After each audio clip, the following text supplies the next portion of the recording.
Brought to you by Agilus Diagnostics.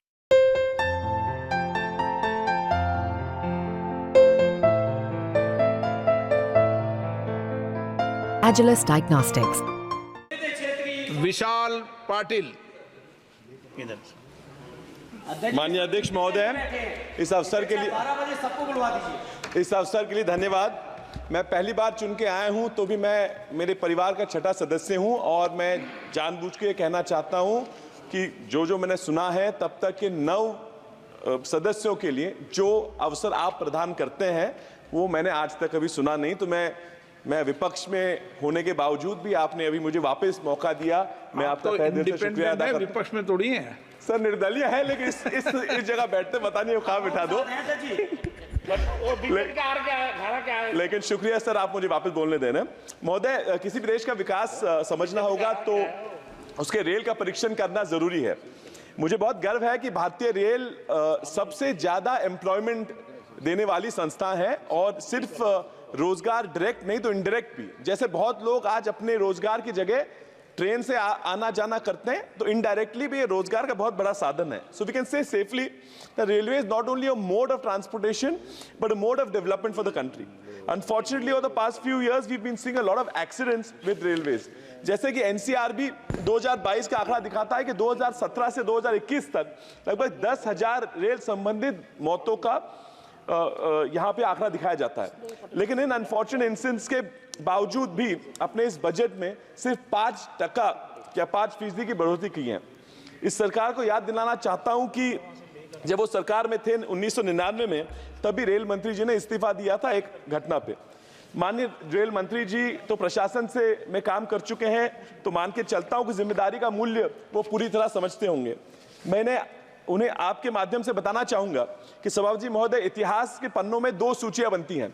एक सूचियां है जो जिम्मेदारी लेके इस्तीफा दिए हैं उन लोगों की बनती है, और दूसरी बनती है जो जिम्मेदारी ना लेके इस्तीफा ना दिया। अब मैं तो विपक्ष हूं, तो हम विपक्ष के लोग शायद आपको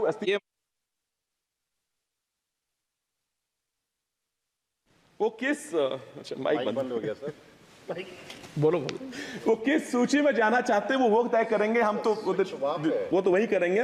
तो भी सर, हमेशा यूपीए के 10 सालों की आंकड़ों की बात आज 10 साल हो गए यूपीए जाके तो भी की जाती है। थोड़ा आत्मपरीक्षण पिछले 10 सालों में क्या हुआ है उस पर भी गौर डालना बहुत जरूरी है। शायद I don't know, is it feasible? Sir, we spend a lot on railway beautifications and I think we should, but is it feasible today when most of the routes and tracks are 140 to 150% over capacity? Sir, कवच की बात करते हैं और कवच जो आंकड़े दिख रहे हैं, तो कवच का जो इम्प्लीमेंटेशन दिख रहा है वो जिस गति से हो रहा है, काकोड का समिति में बताया था कवच का इम्प्लीमेंटेशन होना चाहिए, लेकिन जिस गति से हो रहा है वो थोड़ी धीमी लग रही है। इस गति से चलेंगे तो शायद 50-100 साल तक सारा कवच का इम्प्लीमेंटेशन ना हो पाए, तब तक तो ये कवच आउटडेटेड हो जाएगा। तो भी इंफ्रास्ट्रक्चर में आप ज़्यादा से ज़्यादा इन्वेस्ट कर ही रहे हो।